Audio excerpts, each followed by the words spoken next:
வணக்கம். என் தமிழ்நாடு செய்திகளை வழங்குவதற்காக நான் ராஜலட்சுமி கார்த்திக்.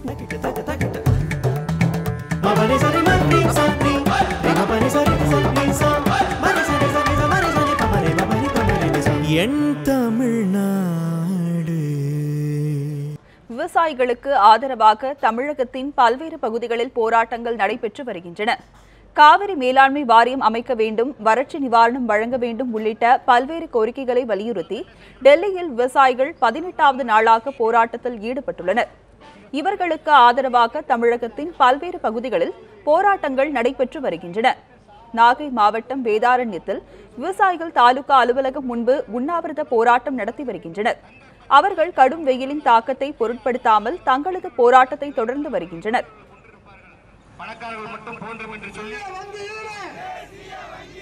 இதேபோல் விருத்தாச்சலத்தில் விவசாயிகள் தொடர் ஆர்ப்பாட்டம் நடத்தி வருகின்றனர். அவர்கள் விவசாயியின் சவம் போல் அலங்கரித்து அருகில் சட்டி ஏந்தியும் நெற்றியில் நாமம் போட்டும் நூதன ஆர்ப்பாட்டம் நடத்தினர். ஆர்ப்பாட்டத்தில் கலந்து கொண்ட விவசாய கூலி பெண்மணி மயங்கி விழுந்ததால் சிறிது நேரம் பரபரப்பு நிலவியது.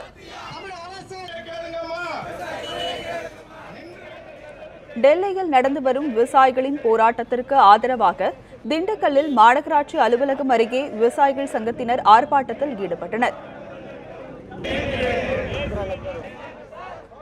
இதேபோல் கோவையில் சட்டக்கல்லூரி மாணவர்கள் விவசாயிகளுக்கு ஆதரவாக ஆர்ப்பாட்டம் நடத்தினர். விவசாயிகளுக்கான வறட்சி நிவாரணத்தை வழங்க வேண்டும், ஹைட்ரோ கார்பன் திட்டத்தை செயல்படுத்தக்கூடாது என மாணவர்கள் அப்போது முழக்கமிட்டனர். அடுத்த கட்டமாக டெல்லி சென்று அங்கு போராட்டத்தில் கலந்து கொள்ள உள்ளதாகவும் மாணவர்கள் தெரிவித்துள்ளனர். இந்த போராட்டம் இன்னைக்கு வகுப்பு போராட்டம் ஆரம்பிச்சிருக்கு. எங்களோட அடுத்த கட்ட போராட்டம் எல்லா கல்லூரி மாணவர்களையும் நினைச்சு நாங்கள் டெல்லி நோக்கி போராட்டம் பண்ணுவோம். காவிரி தீர்ப்பாயம் கலைக்கப்பட்டால் 8 கோடி தமிழர்களின் வாழ்வாதாரம் பாதிக்கப்படும் என விவசாயிகள் வேதனை தெரிவித்துள்ளனர். காவிரி தீர்ப்பாயத்தை கலைக்கக்கூடாது, காவிரி மேலாண்மை வாரியத்தை அமைக்க வேண்டும் என்பன உள்ளிட்ட கோரிக்கைகளை வலியுறுத்தி தஞ்சையில் விவசாயிகள் போராட்டத்தில் ஈடுபட்டு வருகின்றனர். மாவட்ட ஆட்சியர் அலுவலகம் முன்பு அவர்கள் 4வது நாளாக போராட்டம் நடத்தி வருகின்றனர்.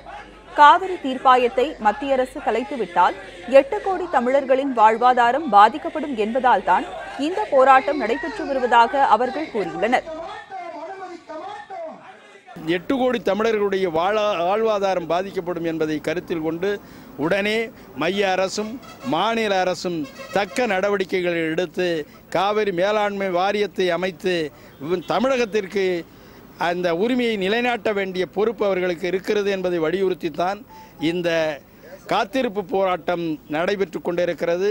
அவர்கள் சரியான முடிவு எடுக்காத நிலையிலே இந்த போராட்டம் தமிழகம் முழுவதும் நடைபெறும் என்பது இப்பொழுது நாம் அறிந்து கொள்ள வேண்டும். தெற்கு சுடானில் கடத்தப்பட்ட தமிழர்கள் 2 பேர் விடுவிக்கப்பட்டதை அடுத்து அவரது உறவினர்கள் மகிழ்ச்சி தெரிவித்துள்ளனர்.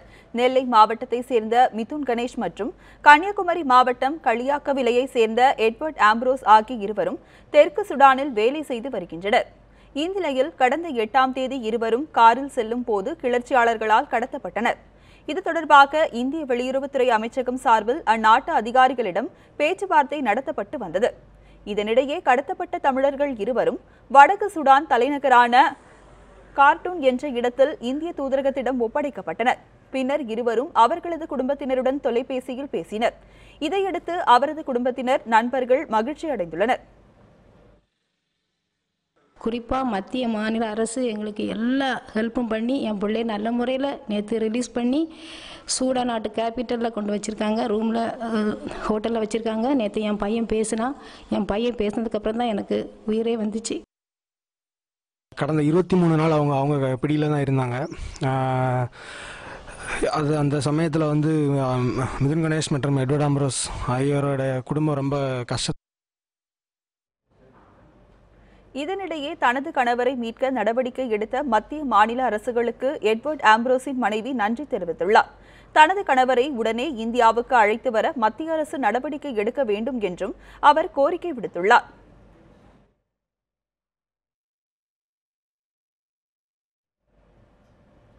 ஆர்கே நகரில் பணப்பட்டுவாடாவை தடுக்க கடும் நடவடிக்கை எடுக்கப்படும் என துணை தேர்தல் ஆணையர் உமேஷ் சின்ஹா தெரிவித்துள்ளார். சென்னையில் செய்தியாளர்களிடம் பேசிய அவர் பணப்பட்டுவாடாவை தடுக்க தீவிர நடவடிக்கை எடுக்கப்பட்டு வருவதாக கூறினார். தங்கள் வாக்கு விற்பனைக்கு அல்ல என்பதை மக்கள் உறுதி செய்ய வேண்டும் என கேட்டுக்கொண்ட உமேஷ் சின்ஹா, தேர்தல் அமைதியாக நடைபெற தேவையான அனைத்து நடவடிக்கைகளும் எடுக்கப்படும் என தெரிவித்தார்.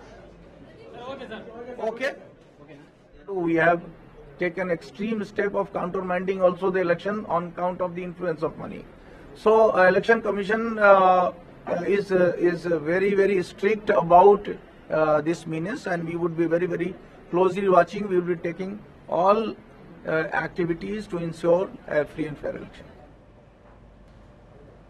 திருப்பூரில் மாவட்ட ஆட்சியர் என கூறி தாலுகா அலுவலகங்கள் மற்றும் அரசு மருந்தகங்களில் ஆய்வு செய்த பெண்ணை போலீசார் கைது செய்தனர். திருப்பூர் தெற்கு தாலுகா அலுவலகத்திற்கு இன்று காலை வந்த இளம்பெண் ஒருவர் தன்னை மாவட்ட ஆட்சியர் என கூறி அலுவலர்களை மிரட்டியுள்ளார். தொடர்ந்து மருந்தகம் சென்ற அப்பெண் அங்கிருந்த அதிகாரிகளை மிரட்டி ஆவணங்களை கேட்டுள்ளார். இதனால் சந்தேகமடைந்த மருந்தக அலுவலர்கள் காவல்துறையினருக்கு தகவல் அளித்ததை அடுத்து திருப்பூர் வடக்கு காவல்துறையினர் அந்த பெண்ணை காவல் நிலையம் அழைத்து சென்று விசாரணை நடத்தினர். அவர் கருமாரப்பாளையம் சேர்ந்த கௌரி என்பதும் 12ஆம் வகுப்பு வரை படித்து அவர் மனநலம் பாதிக்கப்பட்டுள்ளதும் தெரிய வந்தது. இதனையடுத்து அவரது உறவினரிடம் அப்பெண்ணை எச்சரிக்கை செய்து அனுப்பினர்.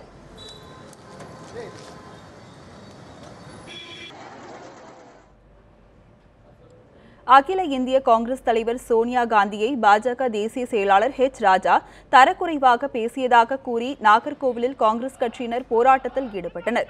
தஞ்சை மாவட்டத்தில் நடந்த செய்தியாளர்கள் சந்திப்பின் போது பாஜக தேசிய செயலாளர் ஹெச் ராஜா அகில இந்திய காங்கிரஸ் தலைவர் சோனியா காந்தியை பற்றி தரக்குறைவாக பேசியதாக காங்கிரஸ் கட்சியினர் கடும் கண்டனம் தெரிவித்துள்ளனர். இதனிடையே ஹெச் ராஜா மீது உடனடியாக வழக்கு பதிவு செய்ய வேண்டும் என வலியுறுத்தி கன்னியாகுமரி மாவட்டம் நாகர்கோவில் இளைஞர் காங்கிரஸ் சார்பாக போராட்டம் நடைபெற்றது. சட்டத்திற்கு புறம்பாக இனவெறி மற்றும் நிறவெறியை தூண்டும் வகையில் சோனியா காந்தியை பெண் என்று பார்க்காமல் ஹெச் ராஜா கருத்துக்களை தெரிவித்துள்ளதாக போராட்டத்தில் ஈடுபட்டவர்கள் புகார் தெரிவித்துள்ளனர். அதனால் ஹெச் ராஜா மீது உடனடியாக போலீசார் வழக்கு பதிவு செய்து அவரை கைது செய்ய வேண்டும் என்றும் அவர்கள் கோரிக்கை விடுத்துள்ளனர்.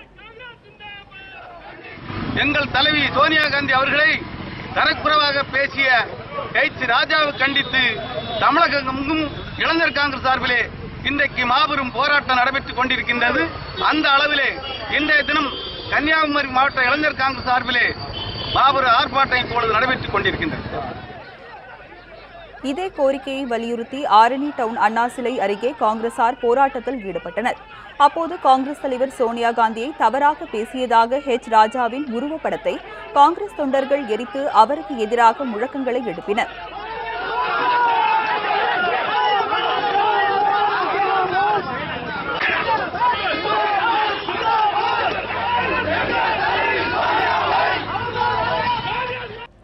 கருவேல மரங்களை அகற்றாதவர்களுக்கு தண்டனை கிடைக்கும் என்று திருச்சியில் ஆய்வு நடத்திய சென்னை உயர்நீதிமன்ற மதுரை கிளை நீதிபதி செல்வம் தெரிவித்துள்ளார். தமிழகத்தில் உள்ள சீமை கருவேல மரங்களை அகற்ற வேண்டும் என சென்னை உயர்நீதிமன்ற மதுரை கிளை உத்தரவிட்டிருந்தது. இதனைத் தொடர்ந்து தமிழகம் முழுவதும் சீமை கருவேல மரங்கள் அகற்றும் பணி தொடங்கி நடைபெற்று வருகிறது. இவ்வாறு நடைபெறும் இந்த பணிகளின் நிலை குறித்து அந்தந்த மாவட்ட நீதிபதிகளும் வழக்கறிஞர் ஆணையர்களும் ஆய்வு நடத்தி அறிக்கை தாக்கல் செய்ய உத்தரவிடப்பட்டிருந்தது. இதன்படி ஆங்காங்கே ஆய்வு நடத்தப்பட்டு அறிக்கைகள் தாக்கல் செய்யப்பட்டு வருகிறது. இதனிடையே சென்னை உயர்நீதிமன்ற மதுரை கிளை நீதிபதிகள் அவ்வப்போது திடீர் ஆய்வும் மேற்கொண்டு வருகின்றனர். இதன் ஒரு பகுதியாக திருச்சியில் சீமை கருவேல மரங்கள் அகற்றும் குறித்து உயர்நீதிமன்ற நீதிபதி செல்வம் ஆய்வு மேற்கொண்டார். அப்போது பேசிய அவர், புதுக்கோட்டை மாவட்டத்தில் இருந்து தொடர்ந்து ஆய்வு செய்து வருவதாகவும் காலக்கெடு அடுத்த மாதம் 21ஆம் தேதிக்கு பின் அகற்றாதவர்களுக்கு தண்டனை வழங்கப்படும் என்றும் தெரிவித்தார். ஹெச் ராஜா மனநலம் பாதிக்கப்பட்டிருப்பதாகவும் அவர் குணமடைய வேண்டும் என்றும் காங்கிரஸ் கட்சியினர் நாகூர் தர்காவில் சிறப்பு வழிபாடு நடத்தியதால் பரபரப்பு ஏற்பட்டது. காங்கிரஸ் தலைவர் சோனியா காந்தி குறித்து அவதூறாக பேசியதாக கூறி ஹெச் ராஜாவுக்கு எதிராக காங்கிரஸ் கட்சியினர் போராட்டங்களை நடத்தி வருகின்றனர். இதனிடையே உலக புகழ்பெற்ற நாகை நாகூர் தர்காவில் காங்கிரஸ் கட்சியினர் சிறப்பு வழிபாடு ஒன்றை நடத்தினர். அதில் பாஜக தேசிய தலைவர் ஹெச் ராஜாவுக்கு மனநலம் பாதிக்கப்பட்டிருப்பதாகவும் அவர் குணமடைய வேண்டும் என்றும் பிரார்த்தனை மேற்கொண்டனர்.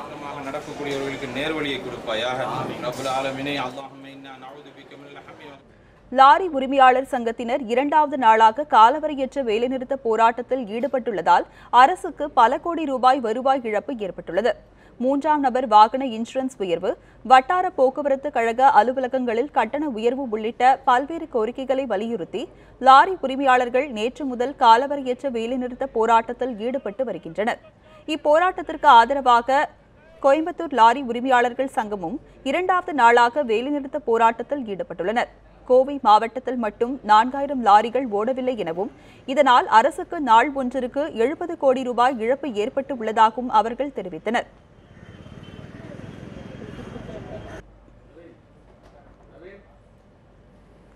லாரிகள் வேலைநிறுத்தம் காரணமாக பின்னலாடை தொழில் நகரமான திருப்பூரிலிருந்து வெளி மாவட்டம் மற்றும் வெளி மாநிலங்களுக்கும் பின்னலாடைகளை கொண்டு செல்வதில் தேக்கம் ஏற்பட்டுள்ளது. தொடர்ந்து 2வது நாளாக வேலைநிறுத்தம் தொடர்வதாலும் பல தொழிலாளர்கள் வேலை இழக்கும் அபாயம் ஏற்பட்டுள்ளதோடு சுமார் 100 கோடி ரூபாய் வரை வர்த்தகமும் பாதிக்கப்பட்டுள்ளது.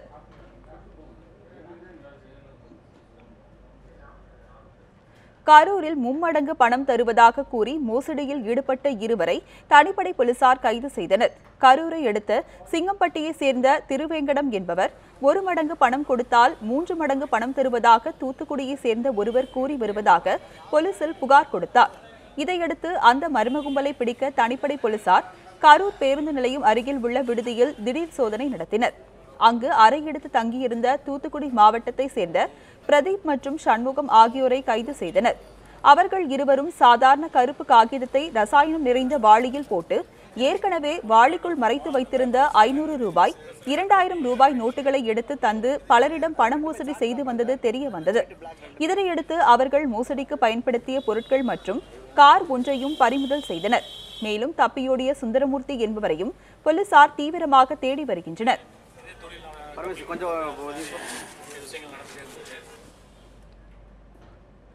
சென்னையில் சிறுமியை பலாத்காரம் செய்து ஆபாச வீடியோ எடுத்து மிரட்டிய பள்ளி தாளாளரை கைது செய்ய கோரி பொதுமக்கள் போராட்டத்தில் ஈடுபட்டனர்.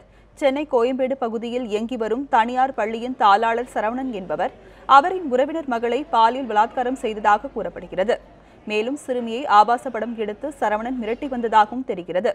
இதனால் மனமுடைந்த சிறுமி தற்கொலைக்கு முயன்றுள்ளார். இதையடுத்து பள்ளி தாளாளர் சரவணனை கைது செய்ய கோரி பொதுமக்கள் பள்ளியை முற்றுகையிட்டு ஆர்ப்பாட்டத்தில் ஈடுபட்டனர். தகவல் அறிந்து வந்த போலீசார் சமரச பேச்சுவார்த்தையை நடத்தியதை அடுத்து அவர்கள் கலைந்து சென்றனர். இதனிடையே பள்ளி தாளாளர் சரவணனை போலீசார் கைது செய்து விசாரணை நடத்தி வருகின்றனர்.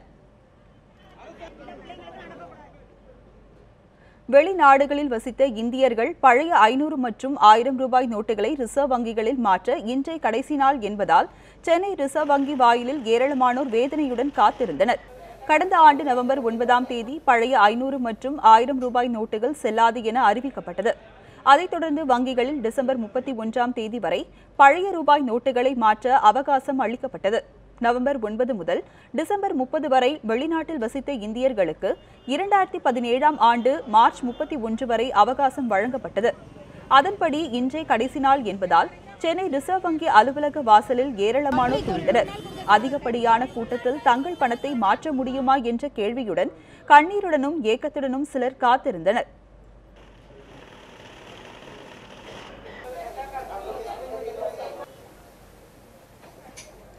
இதனிடையே பணத்தை மாற்ற தேவையான ஆவணங்கள் குறித்து தங்களுக்கு போதிய விழிப்புணர்வு ஏற்படுத்தவில்லை என ரிசர்வ் வங்கி வாசலில் காத்திருந்தவர்கள் குற்றம் சாட்டினர். மேலும் 18,000 ரூபாயை மாற்ற எவ்வாறு 1 லட்சம் ரூபாய் செலவழித்து இந்தியா வர முடியும் எனவும் வெளிநாட்டில் இருப்பவர்களின் உறவினர்கள் வேதனை தெரிவித்தனர். அந்த பைசாவை எப்படி கொண்டு போகிறது நாங்கள் பெரிய நோட்டீஸ் போட்டிருக்கீங்க. 500 and 1000 ருபீஸ் நோட்டை வந்து கொண்டு போகிறது இஸ் இல்லீகல் அப்படின்னு சொல்லியிருக்கிறீங்க. நான் ஒன்றும் ஒரு 1 கோடி ரூபாவோ இல்லை 50,000 கூட வச்சுக்கல. இங்கே நிற்கிற அத்தனை பேரும் வெறும் 5,000 10,000 அவ்வளோதான் வச்சுருக்காங்க. அந்த அவ்வளோ அமௌண்ட்டை கூட நாங்களால் மாற்ற முடியாது அப்படின்னா இது என்னது? இது வந்து ரொம்ப அட்ராசிட்டியாக இருக்குது. என்ன சொல்லணும்னு எனக்கு தெரியல. My son Sudarshan left Chennai end of October.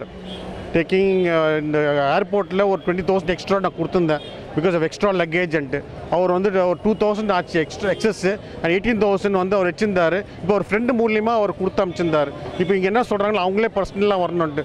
இப்போ அவங்க 18,000 மாற்றுறதுக்கு அவர் 1 லட்சம் செலவு பண்ணிட்டு இங்கே வரணுமா? I got all the documents அவர் அமைச்சிருக்காரு. Another country, why don't you go to another country? Why don't you go to another country, Modi? This is a Bharat Desh. This is a Bharat Desh. திருத்தூர்ல இருந்து வந்துக்கிறேன் நான். போலக்க polo. இப்போ இங்க வந்து கேட்டா என்ன சொல்றாங்க? இங்க வந்தா மாறாதுன்னு வச்சின்றாங்க சார். மோடிக்கா. இத்துடன் என் தமிழ்நாடு செய்திகள் நிறைவு பெறுகின்றன.